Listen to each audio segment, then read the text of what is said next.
Disney နဲ့ Pixar ထုတ်တဲ့ရုပ်ရှင်တွေကလျှို့ဝှက်စွာချိတ်ဆက်မှုရှိနေတယ်ဆိုရင် brother ငယ်ဘွား favorite cartoon ကားလေးတွေကအနာဂတ်အတွက်သဲလွန်စားလေးထည့်ထားပေးတယ်ဆိုရင်ပြီးတော့တချို့ fan တွေကဘလို့တောင်ယုံကြည်ထားလဲဆိုတော့ Disney ကဆယ်စုနှစ်ပေါင်းများစွာအထိကိုဇလန်းကြီးတစ်ပုတ်ကိုပဲပြောပြနေတာလို့တော့မှယုံကြည်ထားကြတယ်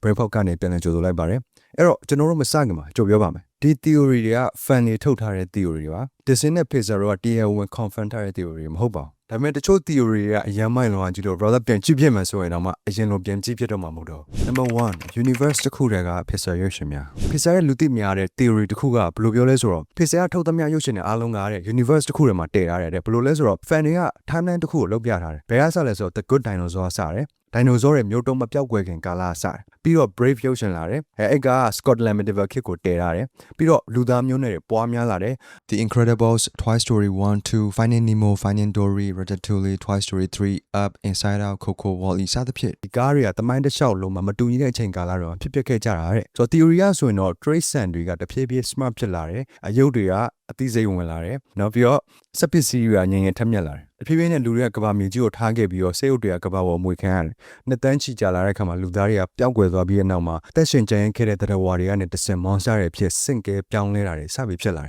်ဒါကြောင့်မလို့ချို့ fan တွေက theory ထုတ်တာ Monster Inc ကအရန်ဝေးကွာတဲ့အနာဂတ်ကိုစက်အိမ်တည်ထားပြီးတော့ monster တွေကတကားကနေတဆင့်ဒီအတိတ်ကလူသားတွေရဲ့ order ကိုလိုက်စုဆောင်းနေတာတဲ့နည်းနည်းတော့ယူချက်ညောင်နိုင်တဲ့ theory ပဲဒါပေမဲ့ Pixar မှာဒီရုပ်ရှင်အများစုကိုချိတ်ဆက်ထားတဲ့ literal reference တွေထည့်ထားတာရှိတယ်။မနဲ့ Brave ရုပ်ရှင်တွေကအဆုံးမ Monster Inc က Boo လို့ခေါ်တဲ့ကလေးမလေးကိုမှတ်မိတယ်မလား။ရုပ်ရှင်ရဲ့အဆုံးမှာ Sully ကထာဝရပျောက်ကွယ်သွားတယ်။ဒါပေမဲ့အဲ့ဒီ Boo လေးက Sully မရှိတဲ့နောက်ပိုင်း Sully ကိုရှာနေခဲ့တာလုံးဝလက်မလျှော့ခဲ့ဘူး။ theory ကဘယ်လိုလာလဲဆိုတော့အဲ့ကလေးမလေးကမော်ပညာကိုရှာဖွေဖို့အတွက်သူ့တဘွားလုံးကိုကုံဆုံးခဲ့တယ်။နောက်ဆုံးတော့ Magic Doll တွေဘယ်လိုလုပ်လဲဆိုတော့သူကသိလာတယ်။ဒါနဲ့ तू ကမတော်တဆ time travel လုပ်မိသွားတယ်။ဒါကြောင့်မလို့ Brave ထဲမှာအဖွားအိုမော်ဆရာကလျှို့ဝှက်စမ်းကြတဲ့တက်တာတကားတွေကနေပျောက်ကွယ်သွားတာတဲ့။အဲ့အဖွားအိုရဲ့နေရာမှာဆိုရင်တေချာအနိကကြည့်လိုက်မယ်ဆိုရင် Sully ရဲ့ပုံကိုထွင်းထားတာတွေ့ရလိမ့်မယ်။အဲ့ဒီ Boo ဆိုတဲ့ကလေးမလေးကဆယ်စုနှစ်တည်းကြာတဲ့သူ့ရဲ့ monster တငယ်ချင်းကိုဆက်ရှာနေခဲ့သေးတာလား Disney ကဘာမှမရှင်းပြထားပါဘူး။ နံပါတ်3 Walt Disney ရဲ့အလောင်းကိုဖုံးကွယ်ခြင်းဒီတစ်ခုကတော့ internet မှာအထူးဆန်းဆုံး theory တွေကတစ်ခုပ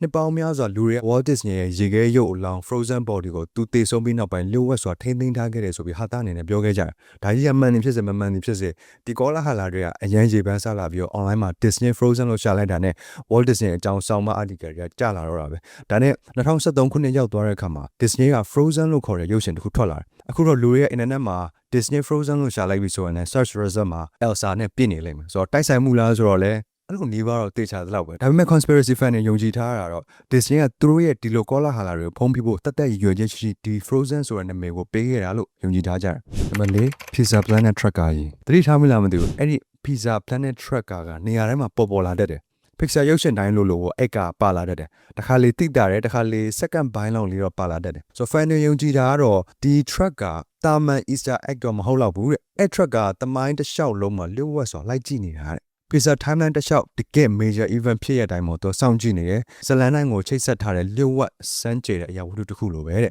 ဘသူပိုင်လဲဘသူမှမသိဘူးဒါပေမဲ့တနည်းနည်းနဲ့တော့အမြဲရောက်လာတတ်တယ်နံပါတ်5 Andy ရဲ့အမေ Emily Toy Story 2မှာ Jessie ကိုစပြီးမိတ်ဆက်ပေးခဲ့တယ်အဲ့ဒီ Jessie အယုတ်လေးကအရင်က Emily လို့ခေါ်တဲ့ကောင်မလေးအယုတ်လေးပဲအဲ့ဒီ Emily ကတဖြည်းဖြည်းကြီးပြင်းလာတဲ့အခါမှာဒီအယုတ်လေးကိုဆက်မစော့ဖြစ်တော့ Jessie အယုတ်လေးကိုသူများကိုပေးလိုက်တယ် donate လုပ်လိုက်တာပေါ့ဗျာဒါပေမဲ့ fan တွေကတခုခုကိုသတိထားမိသွားတယ်အဲ့ဒါဘာလဲဆိုတော့ Emily ရဲ့အုတ်ထုပ်လေးပဲအဲ့ဒီအုတ်ထုပ်က Andy ရဲ့ cowboy အုတ်ထုပ်နဲ့တပုံစံနဲ့နှီးပါကိုသွားတူနေတယ်ဒါကြောင့်မလို့တချို့ fan တွေက Emily ကကြီးပြင်းလာပြီးတော့ Andy ရဲ့အမေဖြစ်လာခဲ့တယ်လို့ယုံကြည်ထားကြတယ်ဆိုတော့ပြီးတော့ Jessie ဆိုတဲ့အယုတ်လေးကိုတတိယလို့ Woody ကိုသူ့သားအတွက်ဝယ်ပေးခဲ့တယ်လို့ပြောတယ်ဖြစ်နိုင်တာကတော့ Jessie cowboy ယုံမလေးကိုသူများကိုပေးပြီးနောက်ပိုင်းမှာတတိယအနေနဲ့လည်းဖြစ်နိုင်တယ်လုံးဝ emotional ဖြစ်ပြီးတော့ဖြစ်နိုင်ခြေရှိဆုံး theory လည်းဖြစ်နိုင်တယ်နံပါတ်6အစစ်မှန်မဟုတ်ခဲ့သော Nemo ဒီဟာကနည်းနည်း dark ဖြစ်တယ်တချို့ fan တွေယုံကြည်ထားတာတော့ဇလန်ဆာမှာနီမိုကသူ့ရဲ့အဖေဖြစ်သူမာလင်နဲ့အမေဖြစ်သူခေါ်ရဒိုစီကိုဘာရခူဒါ9တကောင်ကရုတ်တရက်လာတိုက်ခိုက်ပြီးအတိုက်ကိုဖျက်ဆီးလိုက်တဲ့အစပိုင်းမှာတိတ်ဆုံးသွားခဲ့တယ်တဲ့ဆိုတော့အသက်ရှင်ကြံခဲ့သူကမာလင်တယောက်တည်းပဲကြံရခဲ့ပြီးတော့ trauma ရပြီးကြောင်တောင်ဖြစ်သွားပြီးတော့သူ့သားနီမိုကိုကယ်ဖို့စဉ်းစားခန်းတွေကိုစိတ်ကူးရင်နေခဲ့တာတဲ့ဇလန်တစ်ချောင်းလုံးမှာကြုံရတဲ့စိန်ခေါ်မှုတိုင်းကသူ့ရဲ့ဝမ်းနဲ့ပူဆွေးမှုကိုပြနေတာတဲ့ဒီ theory က fan တော်များများလက်မခံကြပါမဲ့ psychologically အရာကြည့်မယ်ဆိုတော့တော်တော်မိုက်တယ်နံပါတ်9 Monsters Inc ကလူသားဆွဲရင်အကြောင်း Monster Inc မှာ monster တွေက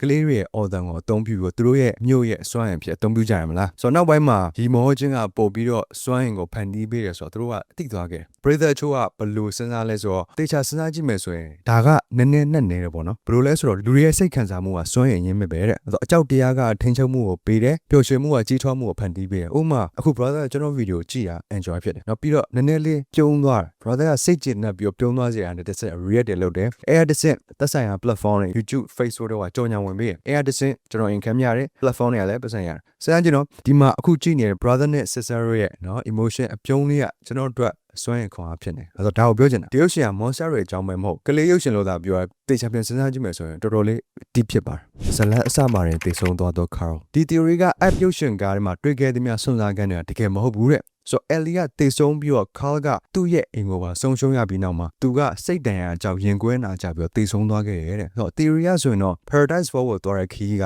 Carl ရဲ့တမန်လွန်ဘဝကိုပြနေရတဲ့အဲ့မှာတွေ့ရတဲ့ Russell ဆိုတဲ့ကလေးကလည်းကြုံရကြပန်းကလေးမဟုတ်ဆိုတော့သူက Carl ကိုရှေ့ဆက်နိုင်အောင်ကူညီပေးတဲ့ Guardian Angel ပဲဆိုတော့လေဝေါ်ပြန်နေတဲ့အိမ်က Carl ရဲ့ကဘာမျိုးပေါ်မှာရှိတဲ့စုပ်ကင်ထားတဲ့အရာတွေမှန်သမျှကိုစွန့်လွတ်လိုက်ခြင်းကိုကိုးစားပြုတယ်ပြီးတော့ Paradise Fall ကလည်းအမှန်တော့ကောင်းကင်နိုင်ငံတဲ့ Heaven ပေါ့နော်ဒီရုပ်ရှင်ကဝမ်းနည်းခြင်းတွေဆုံးရှုံးခြင်းတွေလက်ရှိအခြေအနေကိုလက်ခံတတ်ခြင်းတွေစသဖြင့် represent လုပ်တဲ့ symbol နဲ့ပြည့်နှက်နေတော့ဒီ theory ကရေပန်းစားလာခဲ့တာပေါ့ဆိုတော့ Pixar ကတော့ဒီ theory ကို confirm မလုပ်ဘူးဒါပေမဲ့ဒီဇက်လန်နောက်က emotional ဖြစ်စေရတဲ့အရာအတိတ်ဘက်တစ်စုံတစ်ခုရှိလိမ့်မယ်လို့ fan တွေကယုံကြည်ထားကြတယ်နံပါတ်9အနာဂတ်ကိုအရေးမွက်ပေးနေသော Wall-Eလူတော်များများကတော့ Wall-E ရုပ်ရှင်ကိုချစ်ဖို့ကောင်းတဲ့စက်ရုပ်ကားလေးလိုပဲထင်ကြရနော်ဒါပေမဲ့တချို့ fan တွေကတော့တခြားရှုထောင့်ကနေမြင်ကြတယ်လူတွေက corporate company တွေပေါ်မှာအရင်မိခိုလာကြတယ်ပြီးတော့တဘာဝပတ်ဝန်းကျင်ကြီးကလည်းပျက်စီးလာတယ်လူသားတွေကလည်းနေပညာလုံးလုံးလေးနဲ့မိခိုလာကြတယ်အကျိုးဆက်ကလူတွေကလမ်းလျှောက်နိုင်ဆိုတာမရှိကြတော့တရားတော်တယောက်လည်းစကားမပြောနိုင်တော့ဘူးအကုန်လုံး automated တွေဖြစ်ကုန်တယ်တချို့ယုံကြည်ထားကြတာတော့ Wall-E က science fiction ဇာတ်ကားတွေမဟုတ်ဘူးဒီရုပ်ရှင်ကလူတွေကို warning ပေးနေတယ်လို့ပဲတဲ့ကျွန်တော်တို့တနေ့ဖုန်းတွေကြည့်ပြီးတော့နော်ဘယ်လောက်ထိအချိန်ကုန်သွားလဲဆိုတော့စဉ်းစားကြည့်ကျွန်တော်တို့ထင်ထားတာထက်တောင်ပိုပြီးနီးစပ်လာနိုင်တယ်နံပါတ်10နောက်ကွယ်ကကြိုးကိုင်နေတော့ magicစစပိုင်းမှာတော့ Snow White ကအဲ့ဒီ magic mirror ကြီးကတာမန်မော်မန်ချက်လိုပဲဒါပေမဲ့အဲ့မှန်က Disney ရဲ့ရုပ်ရှင်တော်တော်များများမှာကျွန်တော်တို့ထင်တာထက်ပိုပါနေတယ်လို့ fan တွေကယုံကြည်ထားကြတယ်အဲ့မှန်ကမျက်နှာတွေကပြပေးနေရမို့သူကအမှန်တရားကိုပြပေးနေရပြီးတော့အဲ့မှန်ကတခင်တယောက်တည်းကိုပဲစကားပြောတယ်နောက်ပြီးတော့ Disney ရုပ်ရှင်တွေမှာအခြားမော်ပစ္စည်းတွေကလည်းဒီလိုမျိုးအလားသဏ္ဍာန်ပုံစံမျိုးပြမှုတတ်ကြတယ်မော်ကြီးမှန်တွေမီကွက်တွေစာအုပ်တွေမော်ဖန်လုံးတွေထူးဆန်းတဲ့နှင်းစီတွေဒါတွေအကုန်လုံးအသိဉာဏ်ရှိနေပြီးတော့ဒီပစ္စည်းကအစွမ်းကဘယ်သူ့ပုံမှာတက်ရောက်မလဲဆိုတော့ဆုံးဖြတ်တတ်ကြတယ်ဆိုတော့တချို့ fan တွေယုံကြည်ထားတာတော့ Disney ကဒီလို idea တွေထက်ခါတလဲလဲသုံးနေတာကရည်ရွယ်ချက်ရှိရလို့ယုံကြည်ထားကြတယ် story တိုင်းကိုပြဿနာဖန်တီးသူက villain မဟုတ်တကယ်တော့ magic ပဲလူတွေကိုတိတ်တိတ်လေးစောင့်ကြည့်နေတယ်စမ်းသက်တယ်ဖျောင်းသွေးဆောင်တယ်အဲ့တော့မေကွန်းကဘယ် character က powerful ဖြစ်လဲဆိုတာတဲ့ဘယ် magic ဖြစ်စီကနောက်ွယ်မှာကြိုးကင်နေလဲဆိုတာပဲ Disney ကတရားဝင်ပြောထားသလားဆိုတော့မဟုတ်ပါဘူးเนาะစဉ်းစားကြည့်တော့ပြောဖို့ကောင်းပါတယ်ဒါဆိုဘယ် theory က brother ကို surprise အဖြစ်စေဆုံးလဲပြီးတော့ Disney နဲ့ Pixar ကဒီလို theory ထုတ်အောင်တမင်သက်သက် plan ထားတယ်လို့ထင်လားဒါမှမဟုတ်တချို့ fan တွေကပဲမရှိတာအဟုတ်တွေလုပ်ပြီးရှာဖွေကောင်းနေကြတာလားတခါတည်းကျရင်စိတ်ဝင်စားဖို့ကောင်းတော့ဒီ theory ကိုမှန်ဆိုတော့ဒီလို theory ကိုထုတ်တတ်တဲ့လူတွေရဲ့တီထွင်ဖန်တီးနိုင်စွမ်းကလည်းပို့ပြီးတော့စိတ်ဝင်စားဖို့ကောင်းတယ် brother တိထား theory ရှိရင်လည်း sharing လုပ်ပေးခဲ့ကြပါအောင်ဆိုတော့နောက်တစ်ခါတွေ့ကြမယ်